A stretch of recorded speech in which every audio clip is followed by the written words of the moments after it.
We're here with Darren Hardy, one of our keynote speakers from the MFG Meeting in Orlando, Florida. How are you today, Darren? I'm dandy, yeah, good, thanks. All right. So I understand the topic of your presentation is kind of how people can achieve more without adding to feelings of being overwhelmed. What are the principles of that? Well, most people think that there are 5,000 things that they need to do to be successful at their job or to grow their business. And really, it all comes down to about a half a dozen. It's like anything in life. You know, there's about a half dozen key principles to being great at football or golf or sales or parenting or even in marriage. And so the key to your growing and becoming better at what it is that you do is identify what are those half dozen. And then try to figure out what are the three main priorities that you've got to be great at in your job or in your profession. And then the biggest key to all of that is saying no to everything else.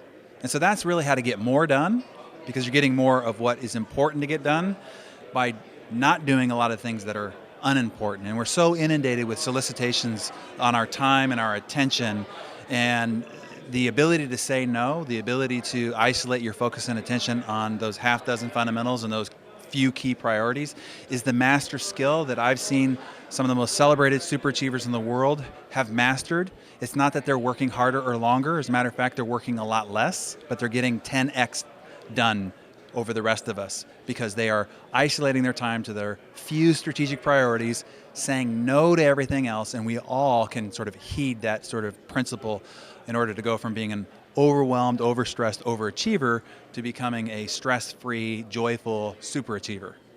Who are some of these superachievers? Well, as publisher of Success Magazine, I've kind of had unfettered access to most anybody in the world. So I've spent time with Warren Buffett and Richard Branson and Donald Trump and Steve Jobs and Kenneth Cole and Maria Shriver, anybody you can imagine. But the people I spoke about in this conference is particularly Richard Branson, Donald Trump, Warren Buffett, and Sir Richard Branson. And so adopting some of the principles they've used, if a guy can run 400 companies and make himself worth $4 billion, starting out with dyslexia and nothing like the rest of us, and he focuses on only 3 strategic priorities, even having to manage 400 companies, the rest of us probably could do a little bit better about keeping ourselves focused as well. When did it dawn on you that there's a common thread between these people? Well, suffering my own overachiever addiction and trying to figure out, okay, I'm working harder than these guys that I'm interviewing. I'm working longer. I'm working more weekends, later into the night, and yet I only have a fraction of their success. What's wrong? And so I started studying their strategic priority and their behavior and their habit patterns, and identified a few distinctions. And those are the few distinctions that I talked about in that room there that really have allowed these people to elevate themselves into what I call superachiever status versus overachiever, which is what a lot of us are doing on a day-to-day basis. It's not that we don't work hard or to work long or put in late nights or sacrifice weekends or time with friends and family. We're all doing that, but yet we're not getting the same results. These people who are frolicking on the beach, playing lots of golf, spending time with their hobbies and passions, like the Richard Bransons and Trumps and even Tony Hawks that I've talked about in there as well. Great. So what are some common obstacles that people set up for themselves as far as not achieving as much as they potentially could? Well, because we are bombarded with solicitations on our time and attention, we are in constant reactive mode. So we're reacting to email, reacting to text, reacting to the knock at the door, to the phone call, to the invitation to this meeting or that meeting.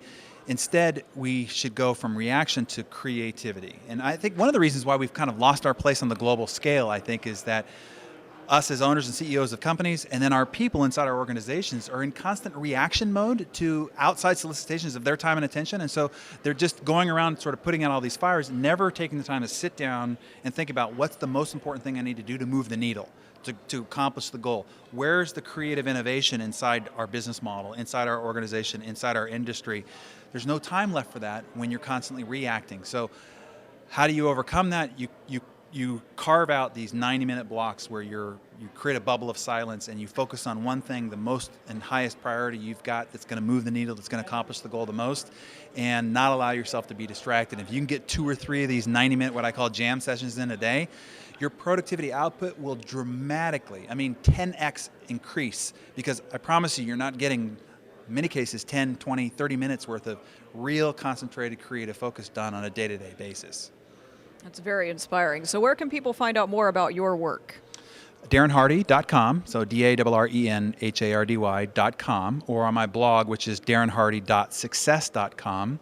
And certainly I'm all over Facebook and Twitter and LinkedIn and the rest of that. But the website and the blog is probably the best place. It's been great to have you here. Thank you so much, Darren. Thank you. My pleasure. This has been Penny Brown with IMTS-TV. Need to connect with your customers using social media? Be there with IMTS.com. Everyone has been chatting about connecting with their fans or customers on Twitter and Facebook and other sites to discuss or bemoan what's happening. So what does this have to do with manufacturing? Everything. That's because social media isn't an isolated tactic. It is just one of the tools you can use to connect and engage your customers. Ask them how their business is faring. Ask them what they think about the current political atmosphere in Washington. Or ask them how you can help them succeed. Another social media option, and one that can increase traffic to your website by 55%, is to write a blog. Ask your employees. Some may already be writing blogs on their own. Engage them in promoting your company, your products, or your services. Have them write about how they help a customer, or better yet, ask that customer how your employee helped them. Everyone is talking. Are you part of the conversation?